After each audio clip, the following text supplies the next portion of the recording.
Alrighty, I am so sorry that took so long, everyone. I should have gotten here sooner, but apparently I am absolutely abysmal at getting to my own shit on time. Go figure. I don't know if I've ever had that problem in the history of this channel, being late. I'm sure this is a first for everyone.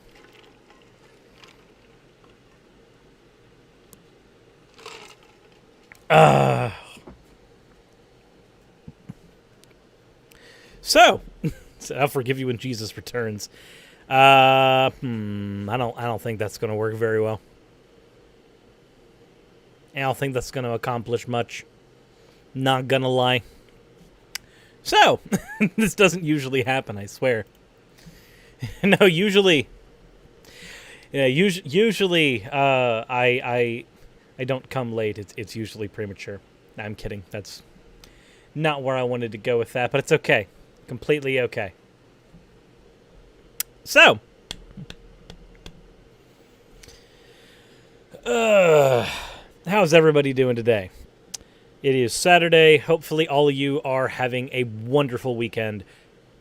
At least I'm hoping. If not, then, yeah. You know, you do you. You do you on your weekend. Do what you can to make yourself feel better. Hopefully, I will be able to be a part of that. But if not, it's likely because the content I'm going to cover today is not the most positive in the world. There is a little bit of positive in it, but that's going to be at the end. But even that's kind of framed around a negative thing. And if you can hear anything running in the background, aside from the fans of my computer, that is the new washing machine. We actually managed to pick up a new washing machine, and by new, I mean it was purchased used at a furniture liquidator, because I can't really afford new. That requires funds I don't have, but we were able to afford it thanks to the money that you all have donated towards the repair bill as far as the house is concerned. So I wanted to thank all of you for that.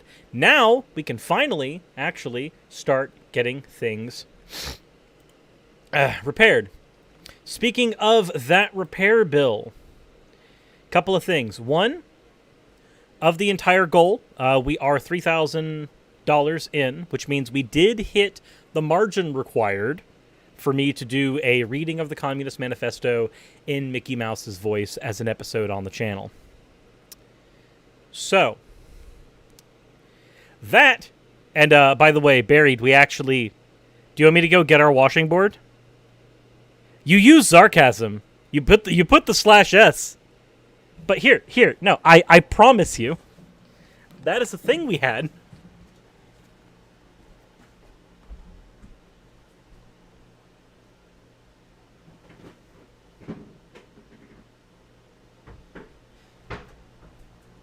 You say /s, but we had a washing board.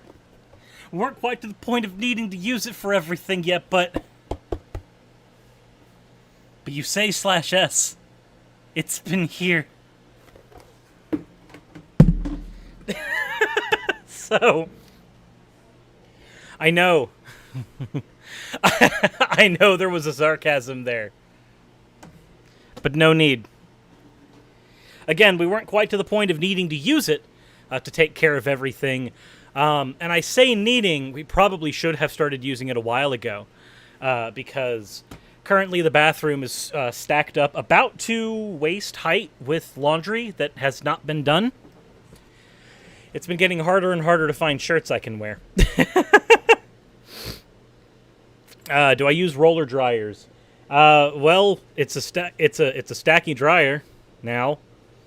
I don't know what a rolling dryer is. The best thing you can do for washing plushes is to put them at the top of a dishwasher. Now, I don't have a dishwasher. I have to do all that by hand. So, best thing I could suggest is toss them into the washing machine on low, and then toss them into the dryer, but take them out every once in a while because the stuffing can cause issues. Don't you hate when people say wash instead of wash? Hard to say. Oh, the two rollers that you crank. Oh, I know what you're talking about. The one where it, like, squeezes the laundry dry? Where you, like, you stick it in and then you crank it and the laundry comes out marginally more dry on the other end. And you still end up having to, like, hang it up. No, we didn't quite have that. Didn't quite have that. Okay, so, that said, the next things that we are going to be taking care of as far as the repairs are concerned, the plumber comes, not tomorrow, but Monday. So, and that will deplete the remaining amount in the house repair fund down to about $500, which is not going to give us a whole lot for taking care of food while we won't have the kitchen, on top of whatever else we may have to fix. Like if a tool ends up breaking while we're getting everything repaired, we still don't have enough to take care of putting in counters again because, of course, the countertops were water damaged. So there is still... We are halfway there, and we still need to make sure that we are moving along where that is concerned. So I've just put in the PayPal link for everybody to see. If you can donate, I would highly appreciate it. If not, oh, wow. That spin cycle is very loud. I'm going to have to close the door. But give me just a sec before I do that. Holy shit, that got loud. This is the first time I've used it. I literally got it hooked up. I finished getting it hooked up like 30 minutes ago. Oof.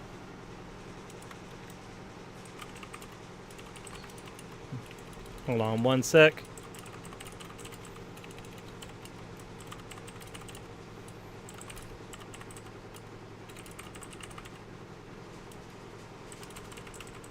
Please go here.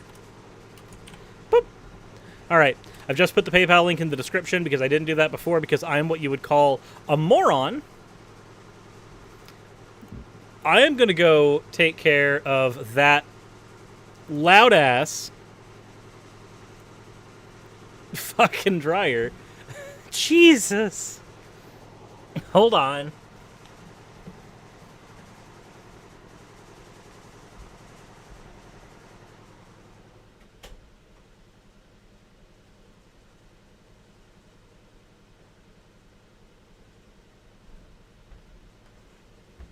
Okay, that is as good as I'm going to be able to get where all that's concerned. Holy shit. That's loud. I have no idea what Little Dick Energy the blog did yet, but we will see what BGR did later. How's it going? All right. Yeah, no, that sound was of a... I'm happy to hear that sound. That sound is of a dryer that actually... works. Though if you guys haven't seen my my desperate attempt to get everything working, allow me a moment to show you.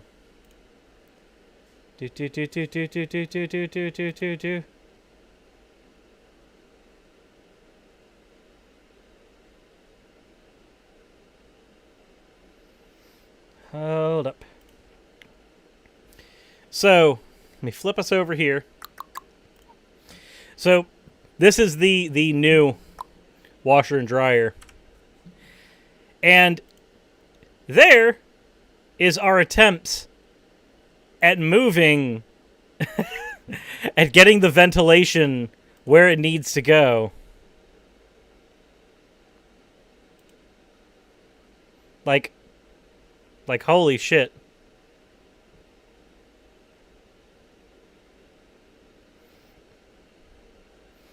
But that's really the only option that we have.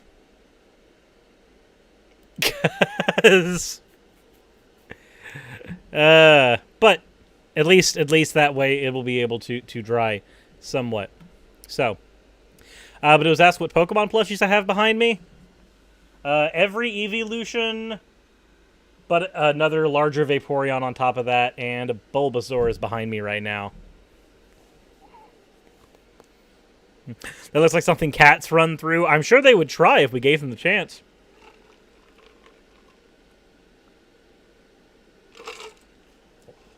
Yeah, I'm going to have to check the line repeatedly to make sure there's no buildup. But, if you notice, we actually have... So we have command strips up here, And we have twist ties keeping the tubes held up to the command strips. You can actually see them there.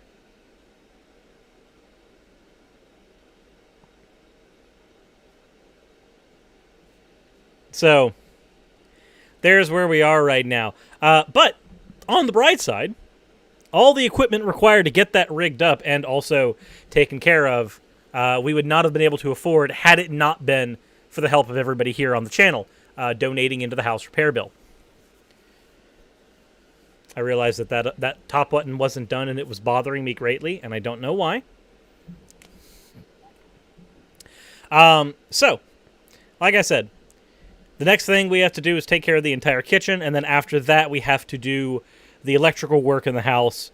So, still got a decent bit to go to do. We're halfway on our goal right now. If you guys can donate, that would be much appreciated. If not, I completely understand. There's not a whole lot you can do, especially with the way COVID has been keeping people from being able to work right now. But the link is in the description, and will also be linked one more time here in the chat before we move on to the next topic, or the actual first topic, I assume is probably the best way to word this. Okay. Braxton Hunter. I've not covered him on my channel because he's not really been that problematic of a figure. He's not like a Mike Winger type where they seem unproblematic on the surface, just a standard run-of-the-mill internet preacher. And then, of course, you get into, like, their opinion on gay people, and then suddenly things get a little more problematic. But it's not like that. Let's talk about Braxton. Not himself personally, but a video that he put out. It's called 10 Questions for Atheists. Now, I have not personally watched this video yet, nor have I watched any of the responses to it yet. But I am a type of person who, this channel used to live and breathe off of only atheist content, off of only responses to religious things. So, there's a certain amount of, like, blood pumping that happens whenever we get another 10 Questions for Atheists thing. And usually when we get these, the title of them is 10 Questions Atheists Can't Answer, which sounds really snide and full of themselves. And that's not really what's happened here with Braxton. So let's go ahead and take a look at the video and see what we get from there. The worldview discussions space can be so combative. And True. when atheists and Christians come up with lists of questions that they don't think the other side can answer, those questions usually aren't genuine. There's a reason I've not made one of those lists. Now, granted, there are things that I have done on my channel where I do believe there is a catch-22, like when I talk about things like the Euthyphro dilemma. But in general, I try not to make those kind of lists because they end up being disingenuous. Especially when you're talking about Christianity, sometimes when you make these kinds of lists, you might end up asking 10 questions, but only 3 of them are aimed at Catholics, and then 3 of them are aimed at Southern evangelicals, and then 1 or 2 of them are aimed at Mormons. And it ends up creating this straw man of what Christianity is through the application of the questions, which is the same thing that we get when Christians or Muslims or anyone does the same thing for atheists, where they'll make their 10 questions, and you can kind of tell through the questions that they're asking what their straw man version of atheism is. So let's go ahead and see what version we can get out of Braxton. He says that he's not going to be doing any of that, so I'm going to go and take him on his word. I've never made a list like that, although I've responded to some. Here, I hope my atheist interlocutors will consider these questions deeply without giving glib answers. These aren't meant to be gotcha questions, though I'm not asking for no reason. I expect you will have answers, and I want to hear what the most sincere among you have to say. With that, here are my 10 questions for atheists. Okay, let's go. What facts about reality that you and I agree are real facts about the way the world is does your worldview account for, but my Christianity doesn't account for, or at least doesn't account for well? And for those of you that would point out atheism isn't a worldview, I'm talking about you, your worldview that includes atheism. I can't think of any. Christianity accounts for evil, suffering, the existence of other religions, including supernatural events in those other religions. So, Is there something that Christianity doesn't necessarily cover within my worldview? It depends. So within my worldview, the logical problem of evil is pretty easily solved. Simply don't have a deity. Within the Christian worldview, depending on the Christian worldview we're talking about, it might not be so easily solved. The Euthyphro dilemma is also something that atheism generally accounts for. You don't have to worry about if good comes from God or if God is beholden to some abstract idea of good if you don't believe in a God. So I'd say that those are two things that probably function for this space. The other thing that I would say probably functions for this space pretty well is there certain paradoxes that necessarily exist within a particular versions of the Christian God, which don't exist when you either nix powers from that version of the Christian God or nix that God out entirely, which again is a concept that you would find within something like atheism. So what are these contradictions that I'm talking about? Well, one of them would be the mathematical contradiction of the Trinity, depending on if you are a Trinitarian Christian. Now, again, this is the problem with a lot of these kind of things, is that you end up being dependent on the kind of Christian you're dealing with. If you're not a Trinitarian Christian, then skip this portion. But when you're dealing with the Trinity, you're dealing with characters who are necessarily God, or at least contain some essence of godhood, but then are also necessarily not God, but they are necessarily monotheistic deities, but I just used a plural there. You end up having a lot of issues here. It also breaks down mathematically. If Jesus is A, if Holy Spirit is B, and if God the Father is C, and D is God, A equals D, B equals D, C equals D, mathematically, necessarily, these all should end up terminating because A should equal B, and B should equal C. But they don't, because A and B are completely different characters with different properties. Now, there are some ways that Christians have around this, but the other issue, aside from the Trinity, would be the tri-omniness of God, which, again, is solved pretty easily within atheism because I don't have to worry about those issues where a God is concerned. But I don't want to get into issues of triomniness because the question is about what material facts can we agree on, and I probably don't agree on his God having any of those properties here, but science and differences among different denominations of Christianity. So it also there's another thing to point out here. He did bring up science. I do want to point out that when it comes to the sciences, yes, you can have versions of Christianity where these are accounted for, but it depends. So if your version of Christianity is necessarily a young earth creationist version of Christianity, then my worldview, that includes atheism and includes a certain level of materialism, accounts for things like the age of the earth. But if you are a young earth creationist, your Bible might account for those things, but it does not do it accurately. I don't believe that Braxton is a young earth creationist. I don't think that that's the case with Braxton. So, again, it's hard to answer that when you're specifically saying my version of Christianity, when I don't know, I have not seen enough of Braxton's content to know what his version of Christianity necessarily is. And I don't want to accidentally strawman him by saying that, well, materialism in the way that I understand it lets me understand the age of the earth, even though when you look at Braxton, he might agree on what I would think the age of the earth is, or how I believe the evolutionary process works. So it's hard to say. I need to know exactly a material point of disagreement between the two of us first, and I don't have that data. But I can think of many things that the most common worldviews that include atheism don't answer as well as I think Christianity does. Like universal supernatural claims, universal religious experiences. So universal religious experiences generally are answered pretty easily under atheism. What we consider a religious experience can just as easily be a hallucination as it is anything else, a misconception. Especially if you are big into philosophy, what we perceive in the world, what we see, isn't necessarily ontological truth. However, whether or not that ontological truth is a particular thing, I don't know, and you don't know, but we have certain beliefs and assumptions about those things. So, for instance, I look at my wall and I see teal. Someone else may look at the wall and they may see blue. Someone else may look at that wall and they may see green, depending on how the cones in their eyes function. We all agree that the wall has at least a color there, but we don't agree on what color is being represented there. And of course, in material reality, that's because color doesn't necessarily exist. There are wavelengths, and the only way in which our eyes can perceive those wavelengths in the way that they function is what we describe as color. But we still can't agree on that necessarily.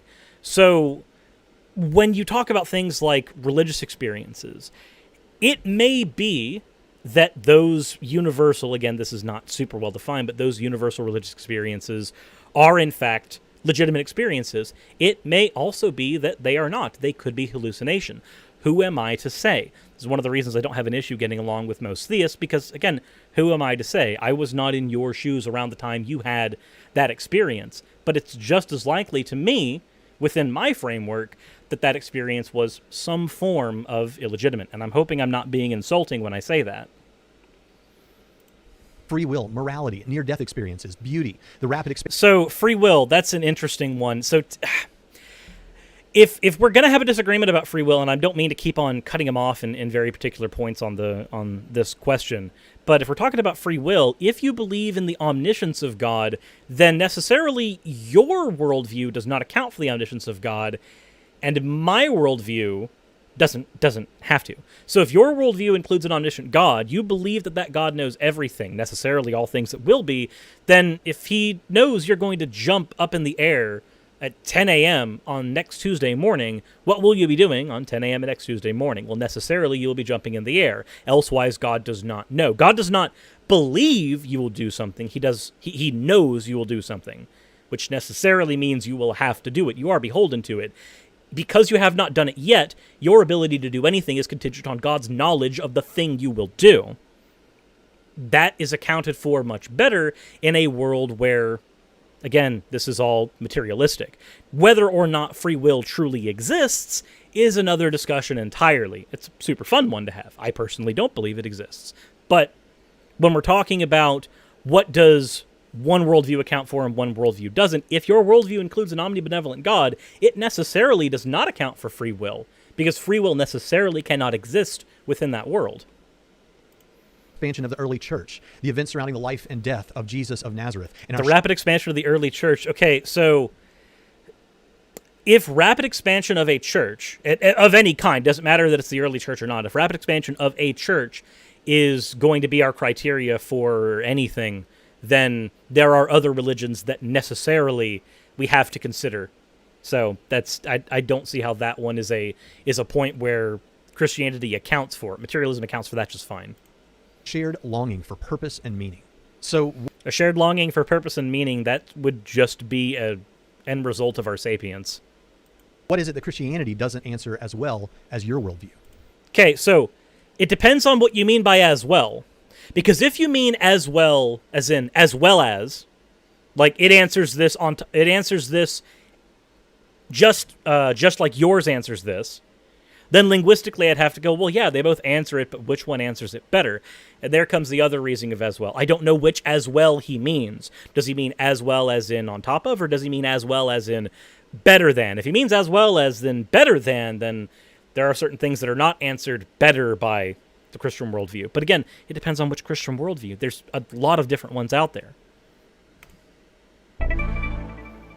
If your definition of atheism is merely that it's a lack of belief in God and you're just waiting to be convinced, but then you speak of him as though he's in some way synonymous with Santa Claus, the Easter Bunny, or fairies, doesn't that at least send the message to your listeners that you actually believe that there is no God? After all, these are entities and beings that you likely believe do not exist. And if your response is that you merely lack a belief in Santa Claus and don't actively believe that he does not exist, doesn't that sound a little disingenuous, honestly? So it does, but let's go ahead and go over this. So, yes, lacktheism, lack of belief, which is where I function mostly, does in fact mean that you lack a belief in God, the concept. But if there are particular versions of a God that you believe, such as I do, that have logical terminations within them that are contradictory, so a triomni God, for instance, is a logical contradiction, especially if you're a type of person that believes that God is the author of the laws of logic, we end up having a problem. But if you are going to have a God who necessarily is logically incomprehensible, like a triomni God, then I would say that that particular God, that one right there, I do not believe in him. I strictly do not believe in that God. But the concept of God, the universal concept of God, insofar as it can be defined in a myriad of ways, I lack a belief in that concept. There are certain ones that I believe end up having terminations in my mind where I go, no, I don't believe in that God. I believe that God necessarily does not exist. But if it's the concept of God, I lack a belief in that. And I think that might be where the hang-up is here. Because for me, there's no issue with me saying that your God, let's take the Christian God, the triune variant of the Christian God, your God necessarily exists in the same category of other logically impossible things like Santa Claus, like the Easter Bunny.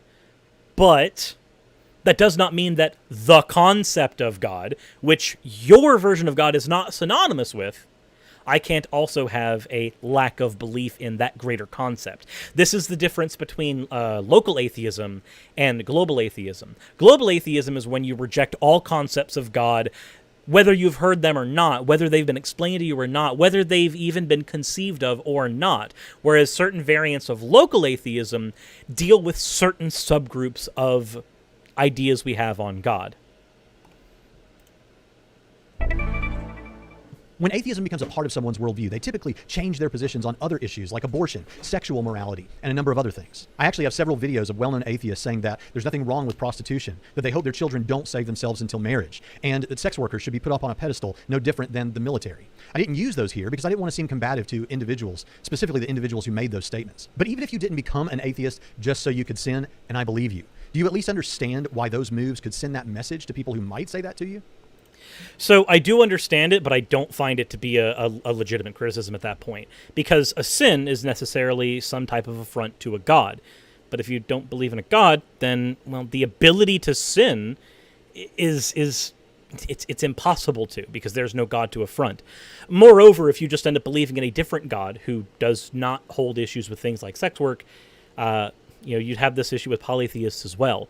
The reason that people end up having those worldview changes is because a lot of times, for instance, they'd have a particular view on something like homosexuality, and while they may have internalized that view for their own reasons, bigotry or what have you, a lot of times the scapegoat they hide behind is their Bible. And when they lose that as an excuse, they then have to confront, well, why did I believe that in the first place?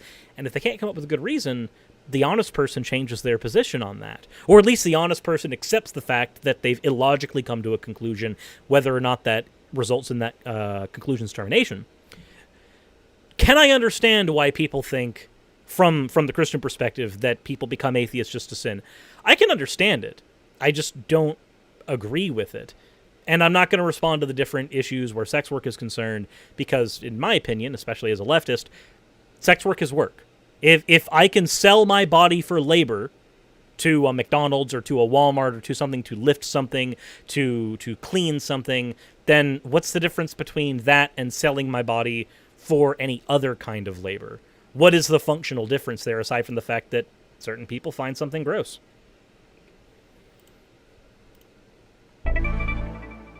If it's a lack of belief sort of atheism, what is it? Is it 50-50, 60-40, 75-25?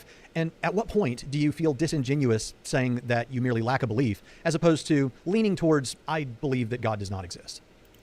Again, I went over this earlier, but it depends on the type of God we're talking about. You can be a lack of belief atheist when we're talking about the global sense of atheism, when we're talking about global atheism in general. You can even just accept agnosticism on there, where you've suspended your belief there, which necessarily means that it's not that you're 50-50, 70-40, what have you. When it comes to logic, if you are an agnostic, you are removed from the equation. You don't have a 50-50, 70-20, 10-90 type of deal. You are removed from the equation completely. That's how Thomas Huxley defined agnosticism. But again, if we are talking about the differences between local and global atheism, I can have a local atheism towards the Abrahamic gods, knowing their history, knowing the logical consequences of them, and knowing the logical issues with them. I can have a complete and total termination of those ideas in my mind while still having a lack of belief in the idea of a god in general, which is where I sit, which, again, as Huxley put it, that would be agnosticism. Now, I know we've all got our talking points, but I want you to struggle to be as sincere with yourself as you can right now. Doesn't it bother you a little bit that when we come to talk about the origins of the universe, and if there's a multiverse, the origin of that too, that the only real options you've got besides God is a past infinite universe, which is impossible, or the universe coming to exist uncaused out of nothing, or something far less clear than even those? It seems that for any worldview that includes atheism, there's a massive blind spot when it comes to the origin of the universe, and all the attempts to try and circumvent that problem seem desperate, and at least far less likely than theism. My question isn't just what do you typically say about this, because I'm well aware of the responses. My question is simply this: when you step away from the debate mode that it's so easy for us all to get into online, doesn't this issue destabilize you a little bit? It seems to fit really poorly with any worldview that includes atheism. No, it doesn't destabilize me at all. You see, there's nothing that's actually logically wrong with infinity going backwards. There's nothing about that that is necessarily improper. Because if so, then we have to use that same kind of logic when we're talking about a god. If infinity going backwards and infinity going forwards are an issue, then, well, your god is an issue. But if they're not, then we don't have an issue there. Sometimes there is not necessarily a comfort, but there is an honesty in saying, I don't know. Because I don't. Now, I know that a lot of the math seems to come down to a couple of microseconds before t equals 0, and we don't really know much past that point, and I'm completely okay saying, I don't know. The thing is, though, is that I'm fairly certain that you don't know either. Now, I'm sure we both have a belief, and one of those beliefs might even be knowledge, insofar as knowledge is simply a belief you have which happens to line up with ontology. But personally, I'm comfortable saying, I don't know. I believe there was infinity going backwards, especially since the universe came from an infinitely singular point, and matter itself is eternal. We cannot destroy it. We cannot create it. I don't have a problem saying I don't know what that first cause was. I'm also okay saying that that's fine, and I don't believe you know either. We simply have different beliefs here. One of those beliefs might be knowledge, or neither of them. Of the arguments for God's existence, is there one that to you seems more interesting than the rest? Is there one that for you actually does weigh in favor of theism? Which one? So, deism is probably one of the closest ones for me that I would say leans me into an existence for a God. Because the idea that we have an infinite universe, even insofar as t equals 0 was an infinitely singular point, and then that point, for lack of a better word, expanded, exploded, whatever, to give us the base elements that slowly formed into our universe that we know today, I see no problem accepting, though I don't believe it myself, but accepting that a god could have come in as a first cause, tapped that universe to become its first cause, the little bit of energy, the little bit of inertia needed to turn all that potential energy into kinetic energy, and then left, necessarily not being there at all from that point forward. I don't see an issue with that, personally. And if there was a God belief that I were to hold to, it would be something like that. Now, I know there's probably going to be some atheist out there who wants to respond to this by saying Spinoza's God, since we can actually see the observable universe to some degree, and Spinoza basically did a word game where he switched universe with God. But I don't find that to be an actual form of theism, personally. So, I guess for me, the answer would be deism, if there was one that I had to get close to. Most atheists I've met humbly admit that they don't think they can have absolute certainty about much of anything. But what they want from the Christian is a demonstration that God exists, or that Christianity is true. Well, when we offer the reasons to believe that we do have, those are typically deemed not good enough. So what sort of evidence, if any, would be enough to convince you? Do you know? And since it's often a conversation stopper, let's take experimental reproducibility off the table, since that's not even always necessary for science. So, experimental reproducibility not being necessary for science, it depends on what science we're talking about. But regardless, I'm not going to sit on that point there. That one felt like it was just injected in. Let's talk about what I would accept as evidence for a God. Like Braxton said, the answer wouldn't necessarily be, I don't know. Because anything that I would find to be, this must certainly be divine, for me to make that assumption, I have to have something to compare it to. I have to be able to compare this event with something else that I also labeled divine in order to figure it out. Let me give you an example. If I were blind, how would you describe the color red to me? How would you describe the color green to me? It's very hard to describe those colors when I don't have a reference point. I have nothing to reference at all. And when you start describing those colors to me, if you start describing red as it's a warm color, it's a hot color, it's a color that can give you comfort, and it's a color that if used too much can cause you to be impulsive and even cause pain. Let's take green. This is a calming color. This is the color of nature. Think of a bed of grass under you. If I start saying things like that, think of the slime of the algae on the water as you tried to wade through it. If I start describing those things to you, much like with descriptions of divinity, we necessarily hit a wall where you've managed to describe these things completely with the absence of divinity. The absence, in this case, of color. So why should I accept that the divinity was even real in the first place?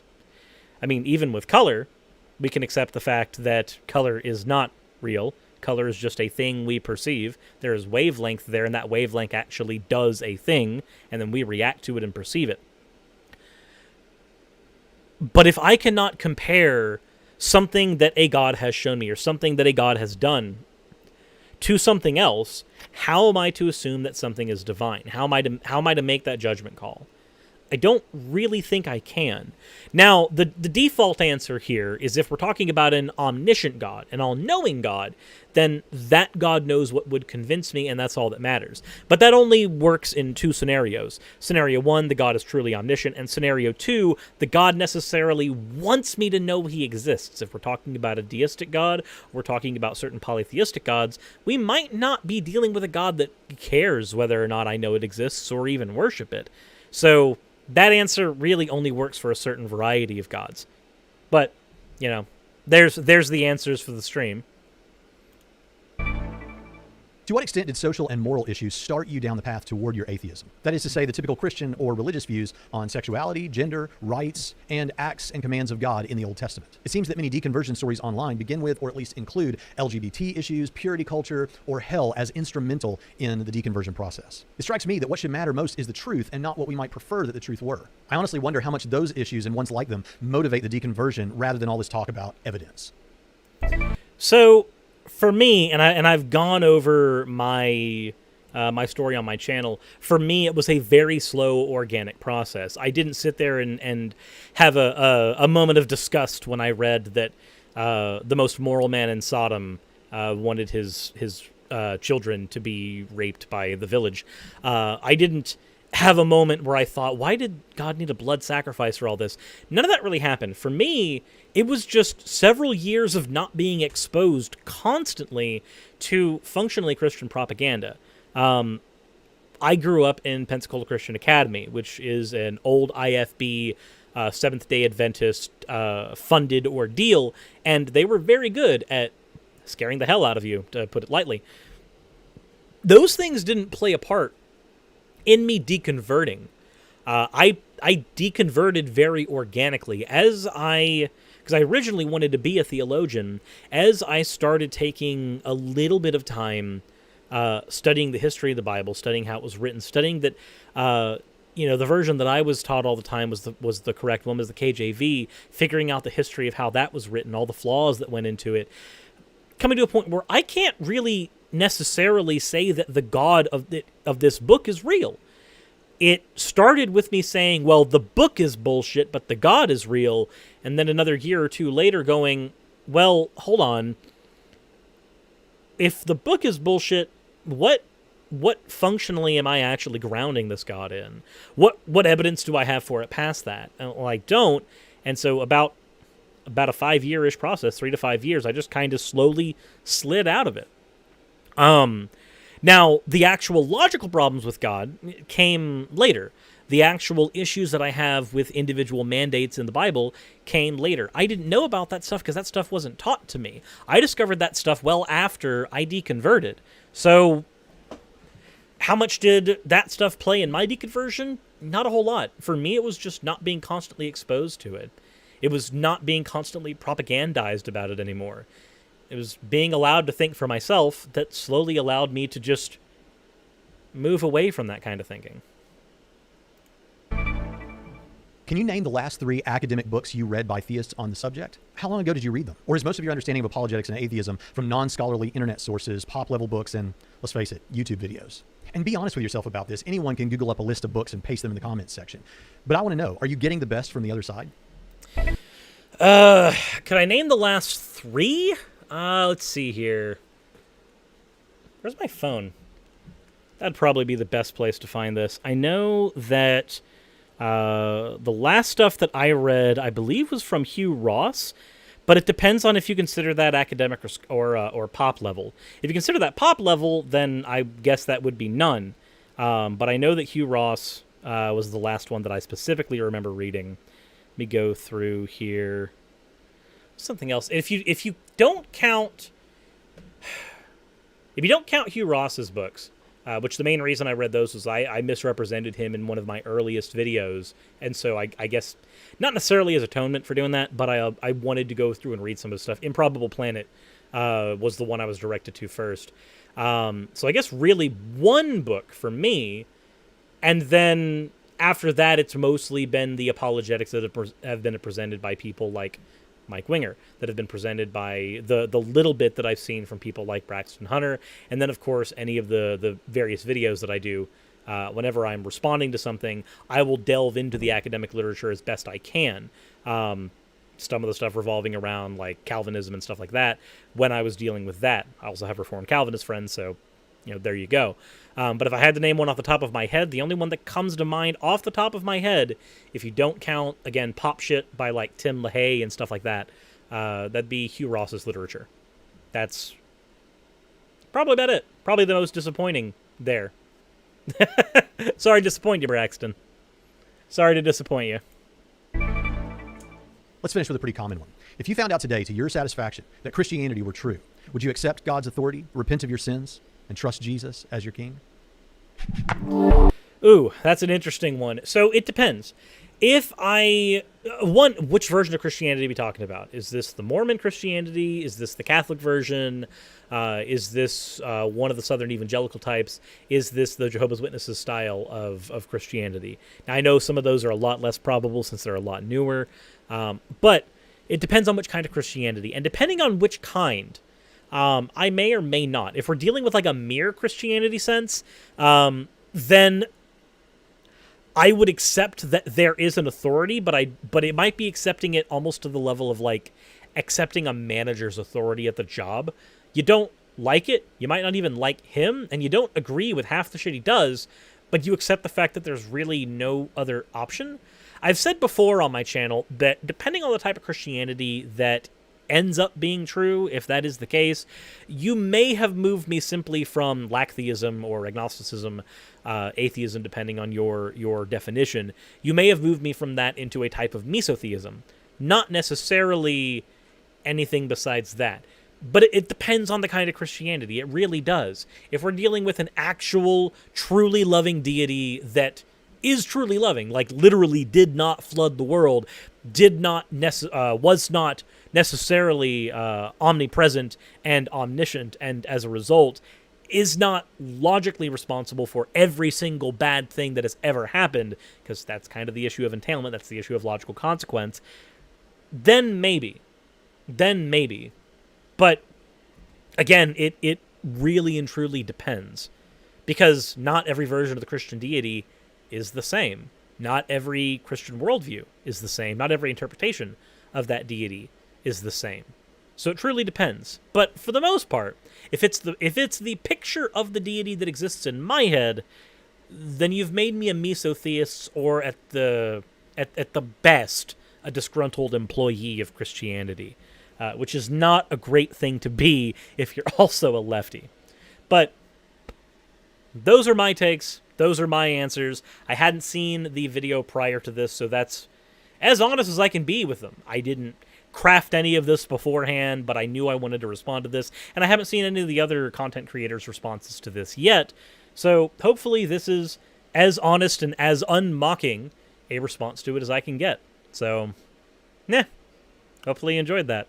If not, let me know in the comments section. Go ahead. I'm sure there's at least somebody who doesn't like any of my responses to that and was going to tell me I'm going to burn in hell. But I guess the other thing would be, if you are at the end here, please go check out my Patreon. And if you don't want to do that, then please hit the like button, maybe subscribe, hit the bell notification icon. All that stuff is super helpful. And if you haven't done it already, I would super, super, super hope that you would. So please, thank you, and I will see you all in the next video.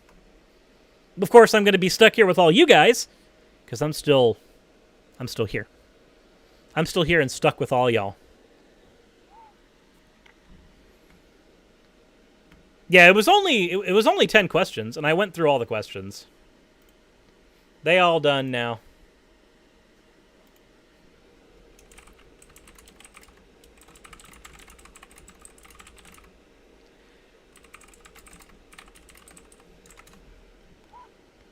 Stuck in the middle with us. Yeah, we're still in the middle of the stream.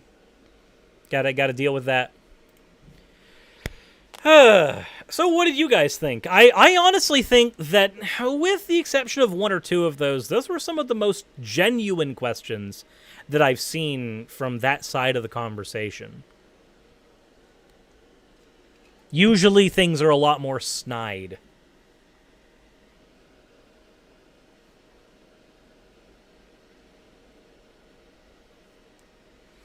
Like, it's usually... They're usually a lot more condescending, usually a lot more tongue-in-cheek.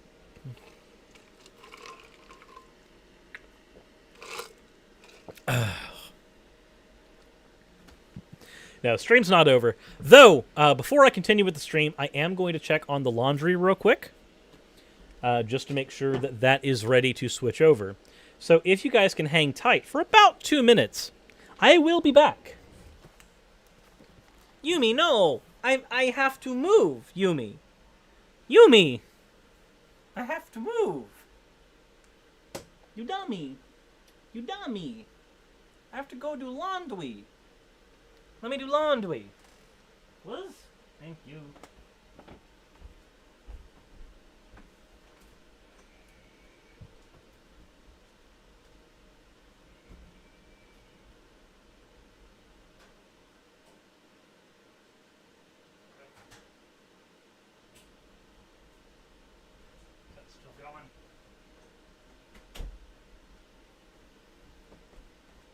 Okay, so that's still going. That's still going. So we're still good. We are still good. In the time it took me to go check my dryer, 15 people were just like, nope, don't got time for that. Oh, well. Oh, well. Perfectly fine. So, what do we have next here?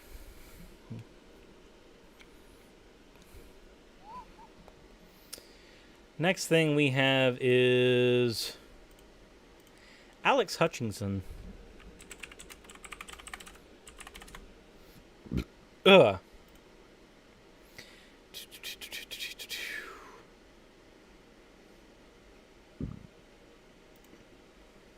Do.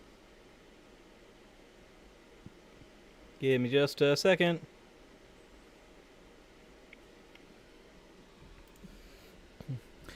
Saw a live stream of a Trump rally. The first thing in my mind is, who wants to predict a spike in COVID in a week and a half?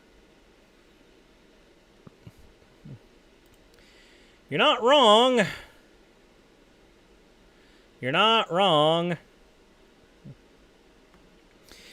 An extra $5 if you can pronounce my name correct on your first try. Okay, let's see here.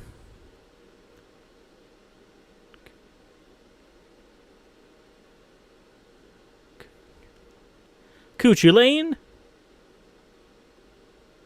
I'm probably very incorrect. Kuchulain. Yeah, I'm probably definitely wrong. Yep.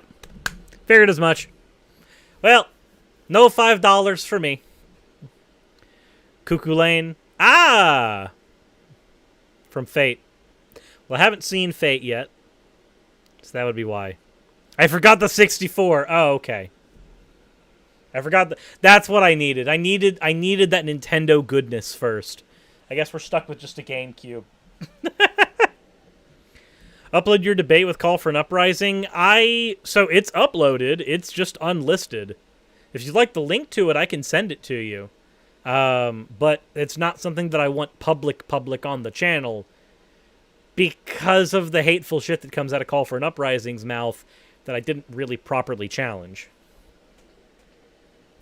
Like, when the majority of the stuff that he ended up saying on there was, you know, your friends deserve to die and kill themselves, I just like, My want to cover it goes down the drain.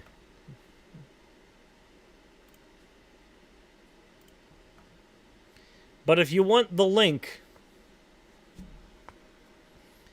Yeah, give me just a second here.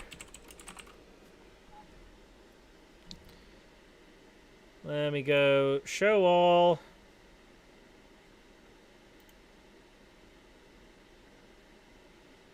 Here we go.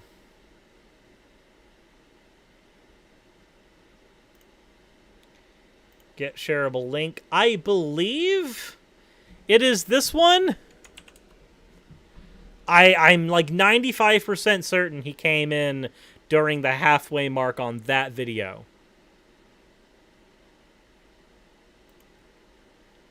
But I'm not 100% certain. So... All right. So let's go ahead and cover Alex. So as I want to cover more video game culture stuff here, there is some of that stuff that bleeds directly into what I do. Now, obviously, one of those things was when I covered scalpers, because that bleeds into the little leftist part of me that's just like, you're literally fucking over the proletariats. Shut the fuck up. Anyway, that stuff bleeds in, but I also stream. In fact, if you're watching this video right now, you're either watching this while I'm streaming it, or you're watching this afterwards as a VOD, in which case, either way, this is a product of streaming.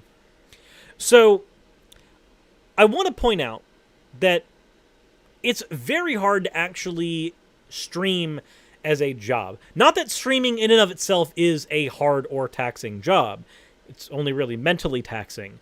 It's hard to actually get enough people viewing to where you can sustain yourself doing it. There's not that many people who do it as a full-time job to begin with, because there's just not that many people who manage to get an audience large enough to do it as a job. But Alex Hutchinson has some choice words, had them in October, and I just didn't respond to them when I wanted to, and now I'm here wanting to respond to them now, about streamers. So let's take a look. Before we get into this, though, Alex Hutchinson, he was the lead designer on Sims 2 and Spore, or The Sims 2 and Spore. So if you played either of those, then you have seen his stuff. He was the creative director also on Assassin's Creed 3, Far Cry 4.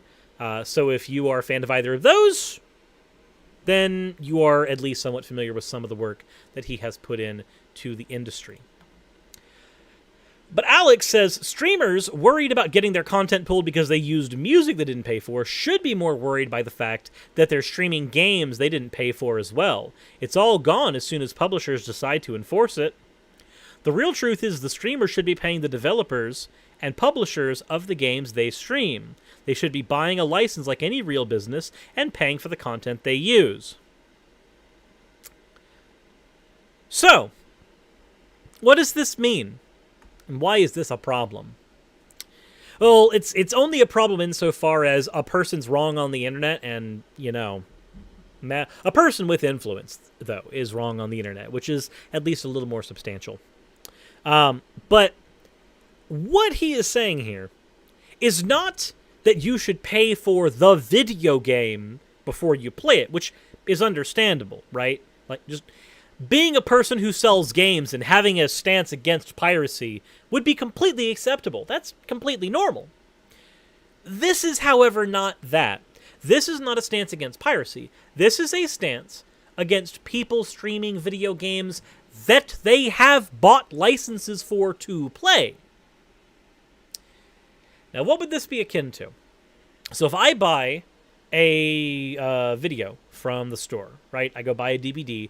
I have a license to watch that at home. I do not have a license to broadcast that, so I can't put that movie in a DVD player and then put it on a projector and play it in the state park. That's technically not really that legal because it's no longer a private viewing. If I'm wrong on that, please let me know. But from my understanding of the law, that is the case. If he were to take this stance and take how we view videos and movies and transfer that into the realm of video game streaming, then the legalese would kind of support that. And I can understand that. But here's the thing. When you're streaming a game, you're not just streaming the video game itself, because let's face it, most people are not there for the game alone. They're there for that content creator and how they relate to the game. So, as an example, if I wanted to watch someone play Sonic the Hedgehog, any Sonic the Hedgehog game, I could just go to Twitch and watch anyone. Doesn't matter. Now, what stuff makes me actually want to watch a streamer? I would want to watch somebody like, say, Game Apologist or Channel Pup cover the Sonic the Hedgehog, because I know that they are enthusiasts for that type of content. So I would want to watch them play, because they're not only going to play the game, they're going to give me perspective on that game. And streamers end up acting essentially as free advertising for your games. Think of how many games there are right now that literally would not exist if not for streamers, or would not be anywhere near as popular if not for streamers. Game developers, in many cases, owe their livelihoods to the free advertisement that comes out through popular streamers doing their stuff. Minecraft was not one of the most played games for the last couple years, over and above stuff like Fortnite, until PewDiePie started streaming Minecraft. And then suddenly Minecraft got a lot more popular incredibly quickly. Among Us, another example, a huge one for 2020. Among Us was not the most popular thing in the world for 2 whole years. The game came out in 2018, but you'd think it came out in September 2020, because that's when it exploded. Think of how much that game, Undertale, Fall Guys, think of how much these games rely on streamers for their advertising. FNAF, the entire FNAF community, Five Nights at Freddy's, was born from streamers and content creators basically creating an ecosystem where free advertising was allowed for these things. This isn't the same thing where, like, React videos, we're saying that our reaction content is free advertising for your stuff, because when it's just reactions, it acts as a substitute. If I'm watching an anime and I'm watching somebody doing a react video to that anime, to an extent, that's a substitution for what I'm watching. Now, is it diluted a little bit? Yes. It's more watered down because I'm watching somebody react to it instead of just watching it myself. But when it comes to a video game, a thing you're physically playing, watching someone play that video game is not going to be a substitution, except in the most heavily story-based of story-based games. There's not going to be a substitution for playing it. So the argument that there's a substitution happening when somebody else is watching, or somebody else is playing and you're watching it, that doesn't end up working here very well the same way it did for React content. Alex Hutchinson says that streamers should have to pay a license in order to play their games as a streamer. Now, I can tell you that there already is a company that tried this, and it was Nintendo. Now, it wasn't necessarily a license to play their games on stream, but you made a lot less money if you streamed Nintendo games, because Nintendo made there be a premium for doing their stuff, which sucks when a lot of their content is incredibly good for party games. Hell, one of the whole reasons Among Us got as huge as it did was because it functions as a very good party game. But when you do that, all you end up doing is disenfranchising those players. If an indie developer who you have no idea if their game's going to be great, but you want to stream their game to a live audience, what good does it do to have to pay an extra fee to that indie dev when you streaming that game is going to give that indie dev more money de facto? If this is about making sure that developers get their due amount of money, you guys already got that due amount of money when people streamed your game. I think one of my favorite examples of this would be the Shantae series. Shantae was a game series that lived and died on its first game. Made a single game on the Game Boy Color, and then nobody cared about it because the game came out so far into the Game Boy Color's life cycle, people were already jumping ship onto a new console, and it was a handheld console at that. And then what happened? People emulating, effectively pirating in many cases, emulating Shantae for streams and speedruns on Justin.tv, which of course eventually became Twitch. People engaging in that, bringing the Shantae series into that ecosystem, the speedrunner ecosystem, led to that becoming a household name among Nintendo buffs. Which of course meant that WayForward could now produce more games for the series because they didn't have to pay for a fuck ton of advertising. They didn't even have to make an argument as to why should we make another game when the last one wasn't financially successful. Because the environment had been created where it was going to be successful. It's like when you make a Mario game. Everybody knows who Mario is. When you make a new Mario game, it's going to be a financial success whether or not making it was a good idea. Because the environment had been created for that success. Streamers do that. Streamers create that environment for your game to succeed, for your game to get more popular. One of the most expensive things when you are trying to market a product is the marketing. One of the most expensive things when you're trying is convincing people that your product is worth buying. Just like when you engage in marketing by using a celebrity endorsement, where someone goes, look at this bottle of hoisin sauce. I, Cyrus the Skeptic, am not sponsored, but love hoisin sauce. I'm not a celebrity, but you get the point. This is functionally the same thing, the parallel to a celebrity endorsement. Now more people are going to, if I actually had a claim, buy hoisin sauce. That's why you pay for celebrity marketing. When streamers stream your game, it is effectively marketing, sometimes celebrity marketing if it's one of the larger people like Markiplier. When they stream your game, that is marketing you didn't have to pay for. Because they're creating the ecosystem, they're creating the environment where your game gets to succeed, when it otherwise might not have succeeded.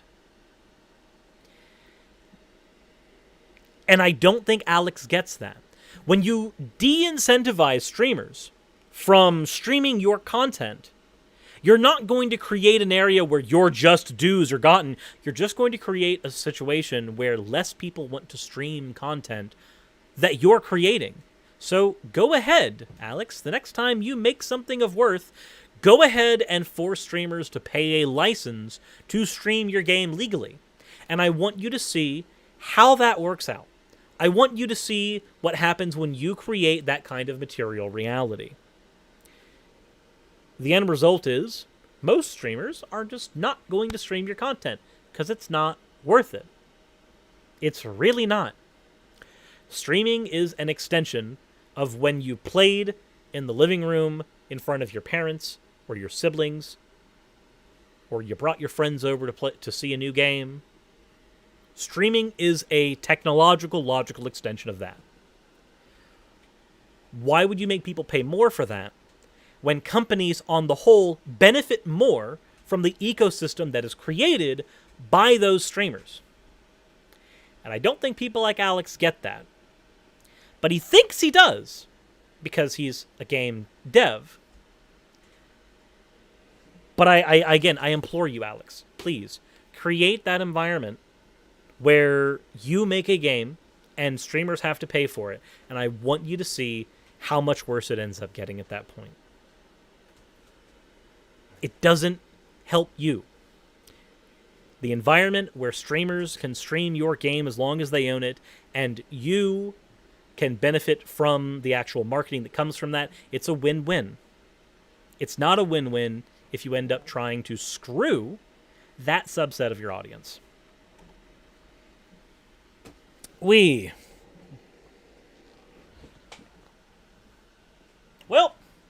I think we got to take a Growlithe break. Growlithe! We're going to have a Growly break. Is that okay? Yeah. Come here. Come here. Oh. Gotta have... Hi, baby. Hi, Growlithe. She's very big. She is a good girl.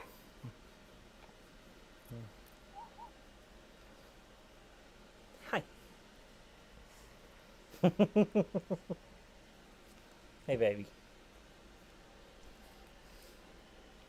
Yeah.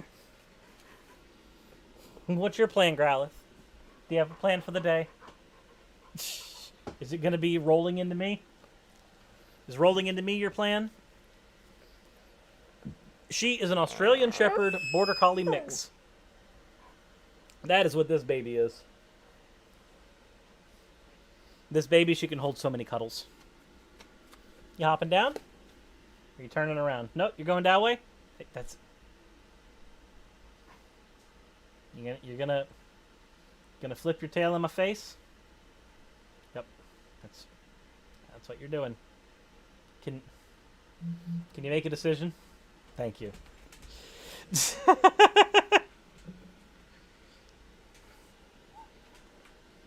Okay.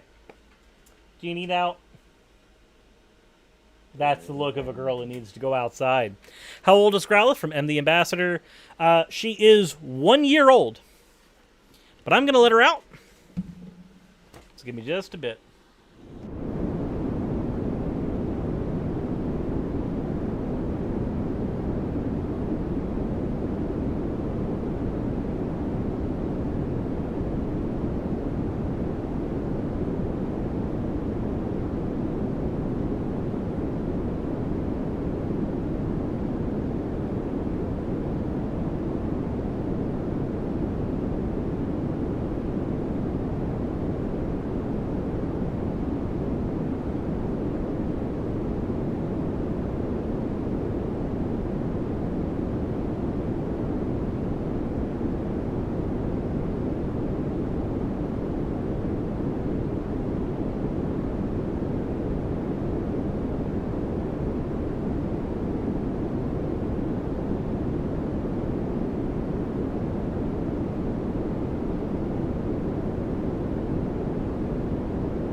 Alrighty.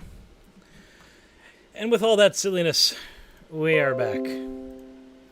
Sorry that took so long. Had to take Growlithe out and also had to switch the laundry around.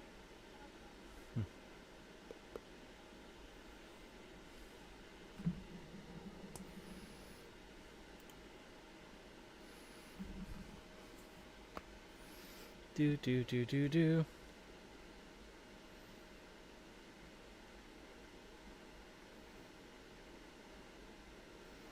Give me just a second.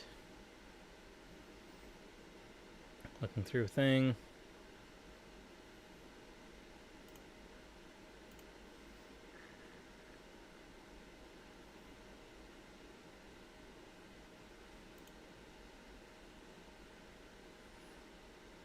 But Cirrus, that isn't keto friendly. Okay. Okay, I just wanted to read a thing here. How is everyone doing now that we are this far, however the fuck far we are in the stream? I have no idea. I have no idea how far we are. Decently, though. Decently. At least I would hope. Well, I'm glad you are doing well, Matthew. That is always good.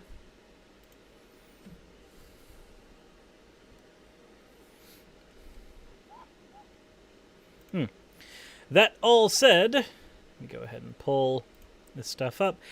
I do want to go ahead and let everybody know that we are still trying to save up enough money for all the house repairs. So, if you can, I understand if you cannot spare it, but if you can spare it, I've just put a link in the description below for the PayPal pool. We are halfway to our goal of being able to afford repairing everything in the house.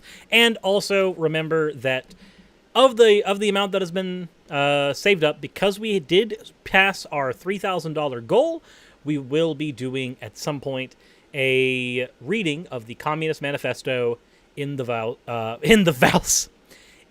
voice of one Mickey Mouse. Because, well, that's what you guys told me to do. So I am nothing if not a slave to my audience.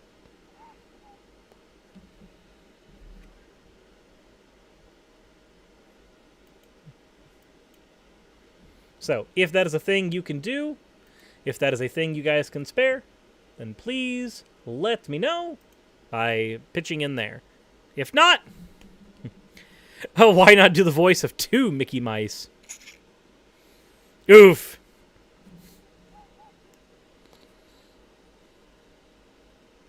I just joined even though the stream was open from my browser. Huh. Fair enough. That said,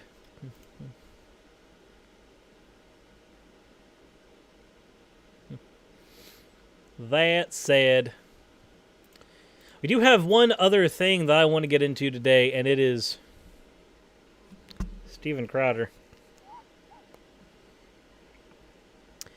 So, Steven Crowder. Steven. It's always a joy when we cover him on this channel, isn't it? And by a joy, I mean I would rather end up getting a full frontal lobotomy. I'm being hyperbolic. I really wouldn't want that. But of course, everybody knows what happened with Elliot Page, right? Mainly the fact that Elliot Page is now Elliot Page because he is trans. Now, Steven Crowder had some words about that. Because of course he does. Because it is his business to be involved in everybody else's business. Which I guess I can't really fault him for. It's no different than what I do on my channel. I just hate how he does it. So, Story catalog, Ellen Page, beloved actress of the United States, is now a man. Yeah? You can hit the overlay there. I don't want to direct this all day. Is now a man. Oh. So the first thing I want to point out here, just looking at the footage, is just how much giggling is going on there. Now, obviously, I understand if you're running a show, you want to have fun with it. You know, I like to laugh as well, but I don't get the joke. Is the joke that a trans person exists? Is that what is funny? I would like, if Crowder would be so kind, to explain the joke to me. That'd be cool. Just kind of sit me down. take me, this is okay. Here's the build up for the joke. Here is the comedic payoff for the joke. Here is the misdirection of the joke. Can you please point out, systematically, what makes this joke funny? What makes this joke tick? Because I would love to know. I would love to know the actual mathematic breakdown of what makes a joke like this funny. Because right now, the only joke I see is Steven. But So the privilege card is now removed. Came out as Elliot. By the way, Ellen Page is now confused. Elliot Page. Yeah. the privilege card is now removed. I'm not sure how that works there. With Elliot being trans, that would mean that they're now a little more disenfranchised. It will be harder for them to get work. I guess that's what they're talking about. Unless you want to go, aha, now you have all this male privilege, except that doesn't really work very well once you're trans. You're still in a minority. The whole male privilege thing is about other people being disenfranchised compared to the usual ubiquitousness of everything towards males, which you're naturally excluded from if you function as a minority, especially a gendered minority. There's a joke I'm missing. I understand it seems like I'm aimless right now, but there's a joke that happened somewhere, and I am completely missing it. Now, Steven could have easily included the clip for this joke, because this clip is taken from his show and is presented on his Twitter. So this is ostensibly the thing that's supposed to make me go, oh yes, that makes me want to watch your show, Steven. That makes me want to watch your show. This clip right here, but there's nothing here for me to grab onto. I'm left being confused. Yeah. Just be ready for the attacks, because as a straight white male, you are given no quarter. And this is something that's been a long time coming. And here, So the attacks are already going to come just on merit of Elliot being trans, and if you want evidence of that, please look at your show, Steven. But okay. Here at Lighthouse Cutaway, we actually have the exclusive of the upcoming first performance of Elliot Page.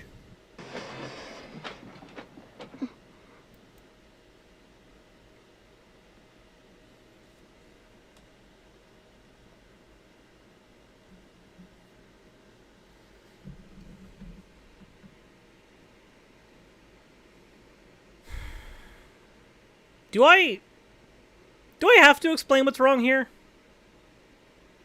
Is it? Yeah, Jewing has it right. Do you want to live forever, Crowder?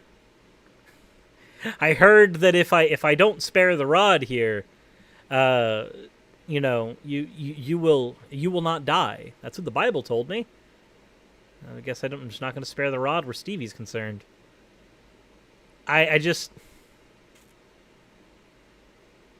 Is the joke that all trans people are ugly?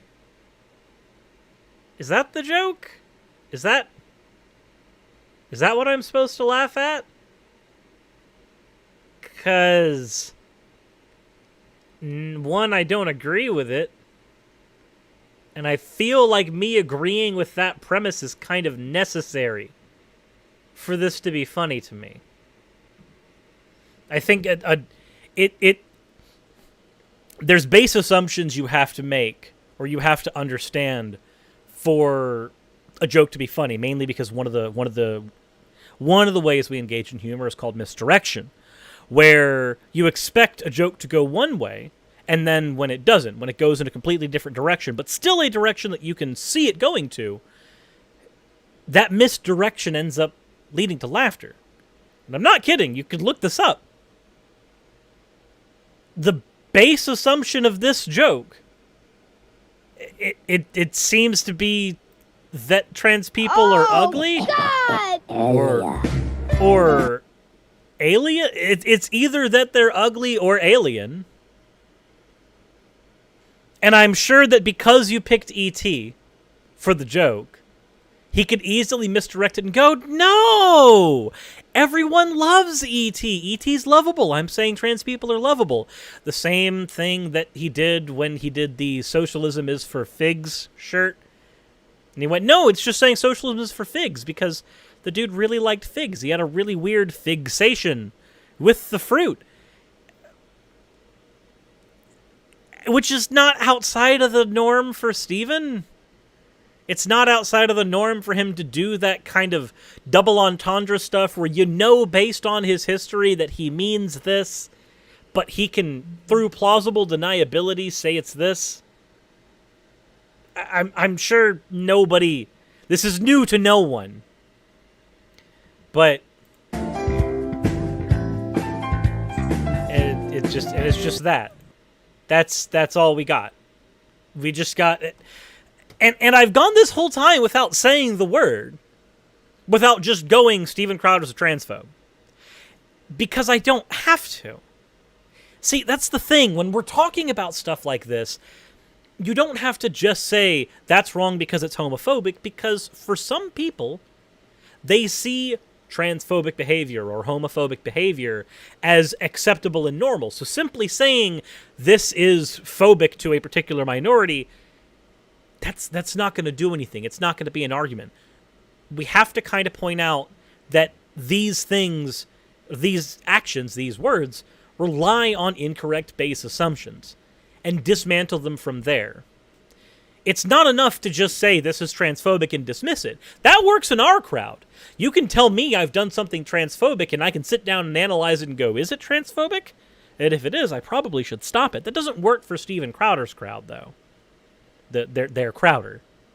I'm sorry, that I feel like that joke was unfunny, but still funnier than the stuff that I just saw from his show.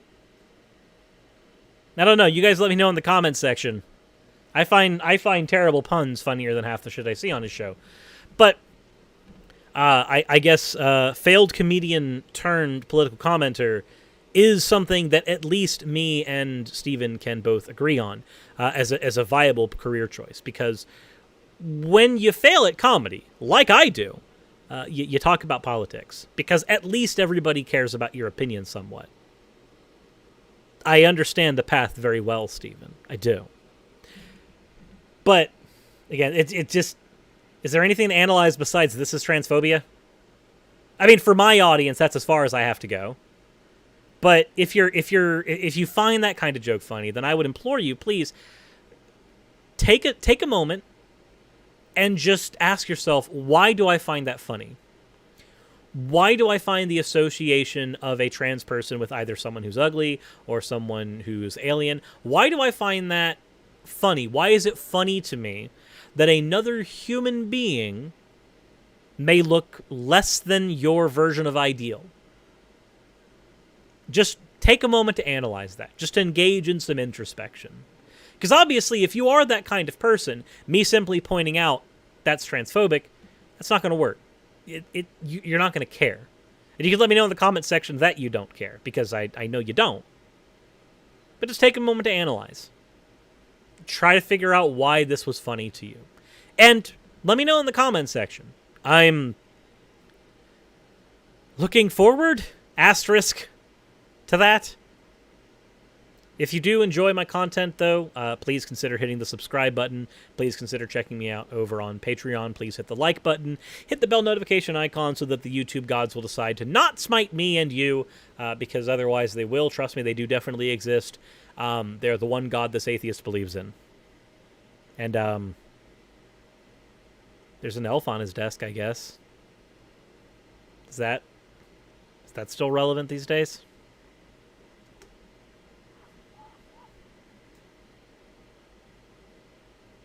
I'm gonna take a drink.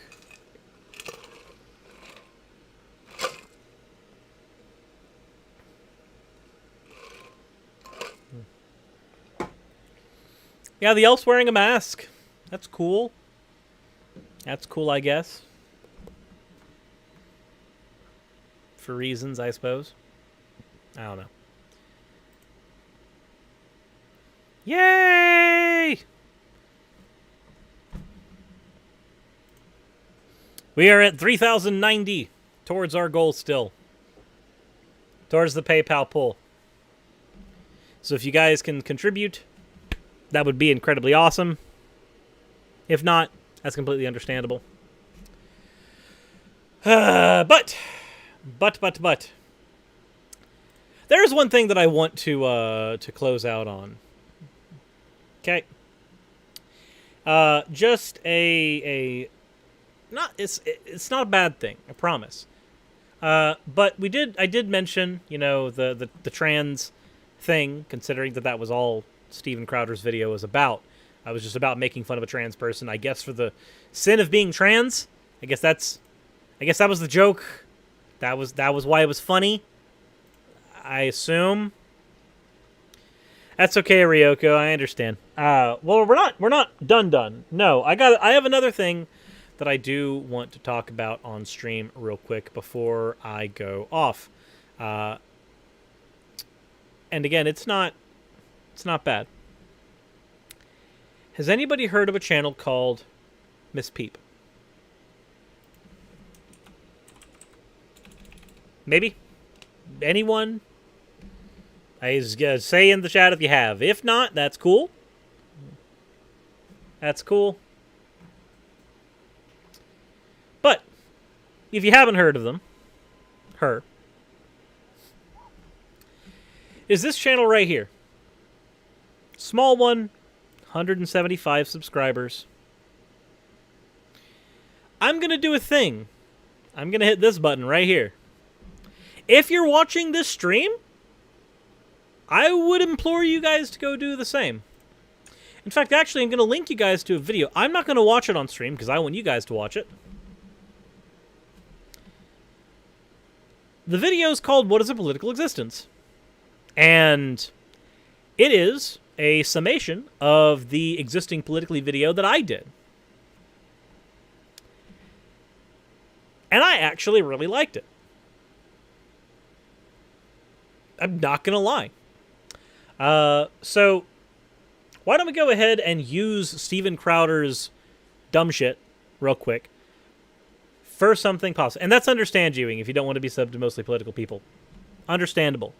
I know that you really come to my channel for the Sonic Lost World content and the Sonic Forces content. I understand those are the reasons you're here. But Miss Peep's channel is a lefty channel headed by a trans content creator, and she does a lot of chatting of live streams type things, long form videos called Chatting with Lefties, and then of course there is this video called What is a Political Existence, where she surmises my video and also points out that there are certain aspects to existing as a trans person that they wanted to talk about. They wanted to use my video as a springboard for, which I completely understand and am okay with. So, why don't we go ahead and use tackling Steven Crowder's video as a springboard to shout out a trans content creator? Because if Steven Crowder is going to be that kind of a dipshit and is going to create that kind of content, then the least we can do is use his content to bolster other trans creators' content. So if that is a thing that strikes your interest, awesome. And if I'm a little low energy right now, I apologize. I've just got a whole bunch of shit that I got to do, what with the house repairs. Just got the washer and dryer working, which was a whole deal. If you've ever tried getting a washer and dryer working for the very first time and you didn't have all the parts available, it's quite an ordeal. But yeah, sub to them. Let them know I sent you. Let's go ahead and use the fact. Go ahead and use the fact that Steven Crowder produces stupid transphobic content as an excuse to push other content creators forward, especially ones who are trans. Because I think that's probably the biggest kick to the balls to people like Steven. Get trans people more popular as a fuck you to his transphobia. That is Just a thing that I think is good to do. Honestly. So, yeah, if you guys can go ahead and do that, that'd be cool. That'd be a cool thing to do. With that, I do believe that I am going to go ahead and hop out, because I do need to take care of some other stuff around the house. If I end up hopping on later for maybe a video game live stream, then hopefully I'll see you all there. I know this is a shorter stream than normal. Normally we go on for about 2 or 3 hours, but my energy levels are just way too low right now, and I want to give you guys actually a good show, something worth watching, and I don't feel like I'm worth watching right now. I'm very... My words aren't even coming to me quickly. That's another thing. My brain is not doing the brain thing where it gives me the words quick enough. And that's another thing where I'm just like, not feeling so great about it. But hopefully you guys enjoyed what I was able to do today. I enjoyed producing it. I enjoyed going over the videos and the tweets and stuff that I did. I will see you all probably maybe tomorrow. Not 100% certain. Not 100% certain. If I do end up hopping on tomorrow, it's probably going to be doing going over some more MAGA TikTok stuff. So look forward to that, if that's the thing that you guys want to do. But I am going to go take care of house shit. So I will see you all later.